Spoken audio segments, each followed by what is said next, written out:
Welcome back, YouTube gang. And here we are again, doing a lot of stuff. First off, today I want to make a converter so I can fit my Z32 MAF to my HKS original air filter. So, as you can see, the HKS is a much wider pattern. This will be for the Z32 MAF. And that is not, let me show you, that is not exactly a bolt-on fitment now, is it? Now, it'll almost fit if you set it sideways like so, which would be okay as well. However, this part has to go butted up to the MAF, okay, with an airtight seal. So what I want to do is cut out a hole here where this will slide in tight, okay? When this slides in tight, then I can cut out what I need to make it fit this. So once I do that, then I can put some rubber gasket sealer around it, whatnot, make it kind of like this right here, or it'll be kind of like an extension and set up off of it. Then I can attach my Z32 MAF right to my HKS filter. Oh, this is HKS Super Power Flow. Oh, came with the car. And I like to try to retain as much original parts of the car. Everything on the car is from Japan, done by somebody from Japan. No American has ever touched this car besides me, and I'm trying not to fuck it up. So,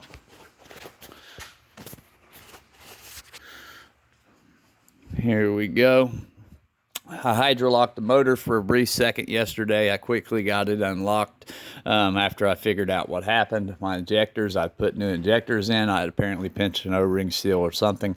It filled my piston plumb full of water. Not for sure which one, not water, but fuel. Same thing. Hydrolock is hydrolock. It's filled when your piston gets filled with liquid, and the cylinder cannot allow the piston to compress because it is full of a liquid, and the liquid does not compress like air. It doesn't compress at all. You know, your motor clink, clink, clink. Every time you hit the starter, you hear tick-choo, tick-choo. That's hydrolock. So I quickly pulled the spark plugs. First thing I did, though, and I think this is what really saved me, before even pulling the plugs, I pulled the injector and the suspected injector, and I'll show you what I did. I took this vacuum right here. I turned this big bad steel vacuum cleaner on high. I put that sucker right down over top the hole.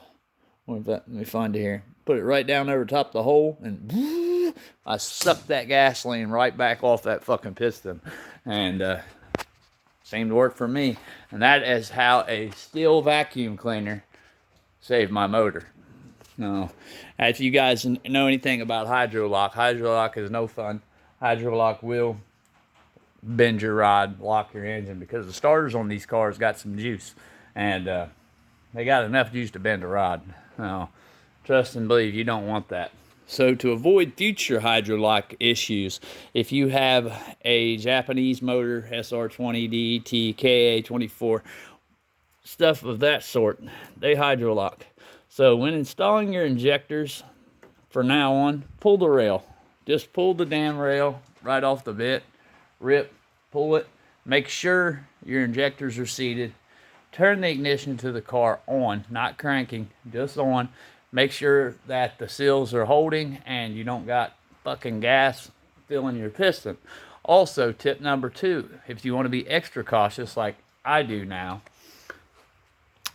take all your spark plugs out. Take you a good flashlight or a treble light and shine it down in your piston hole. If your rail is connected and you don't have the rail pulled, you can check by physically looking into your pistons, because as soon as you start cranking the engine over, if you got liquid filling up your piston with just the ignition on, not cranking, you want to know that.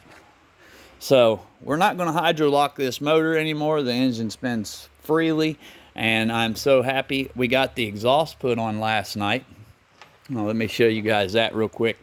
The exhaust looks really good. Oh, new downpipe installed. Oh, looks darn good. Oh, and it bolted up perfect. to the factory cat.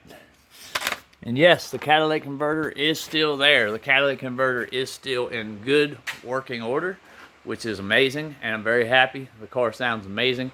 It's a little quiet for my taste, but hey, every man needs one quiet car, right? And it's quiet, and it comes out to a barrel like that. Full catalytic converter, full government spec exhaust, decibel limit, all that stuff. So anyhow, that's what I'm going to do today. I'm going to, now, for extra safety again, I'm going to install a fuel pressure regulator. Okay, I got this one here. I got that from Summit Racing. I changed the ends on it. It came with these AN fittings here, which are, they're not barb fittings. They're actually screw-in type, which is nice. It is nice if you want to use steel braided lines, but I plan on using factory rubber type lines, so I put the barbs on it, and the fitting is not exactly the same. I think that flares to like a 3/8, and this is like a 1/2 inch. So hopefully it'll be okay. It should be. I mean, the threads are the same. They're both 6 AM, and both of them thread in the same way. This doesn't cover as much of the hole there as what the other one will. As you can see like a little black around the edges of the nut deal there is. Oh. And the other one would have covered that completely. But it's a seal. It's a seal there, so I don't think it'll get around it. There's only one way to find out, and if it does, then we'll back those babies out. We will put on the factory jobs that came with it, and that'll be that. I got the ohm meter out. Oh yeah, let me show you. I did hook up the wiring specialties plug adapter. It, however, was not a plug and play like I thought it was going to be for the MAF, the MAF. So what I did was, now I want you guys to pay attention, okay? I'm pretty sure it plugs in like this with the little side of the prongs facing up. So this would be from left to right, A, B, C, D, E, F. A is empty, F is empty. B should be your signal wire. And I have this backwards, and I just noticed that, and I'm glad I caught it. How do I keep doing this? I must have had the plug like this, thinking that was, but it's like this. This is right. B is signal wire, and I have it to hot. A is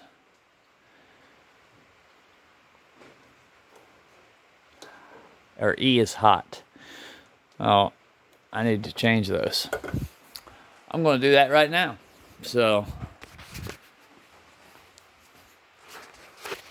I can't film and work on the car, so to speak. I need to set up some kind of tripod deal. I'm going to do that for you guys here in just a minute, but it's going to take a little longer for me to get the videos up, because I will have to put it on the computer, edit it, and send it on your way. I usually don't edit my videos. I just do one takes. That way you're getting real live shit and not bullshit that people edit out. People edit, and it's cool if you want to edit. Okay, editing makes videos look great, and it's essential if you're doing, I don't know, big YouTube vlogs. You want cinematography and all that good stuff in it, and you're doing B-roll and whatnot. That's important to me. I'm just trying to show you me working on some cars, showing my projects, what I do. So you like it, you don't like it, it don't matter. I just do it in case you guys need help on something. You can learn from my mistakes or whatever. But anyhow, I love you guys. I hope you all stay well. Stay away from people. Stay home. Love you guys. Peace out.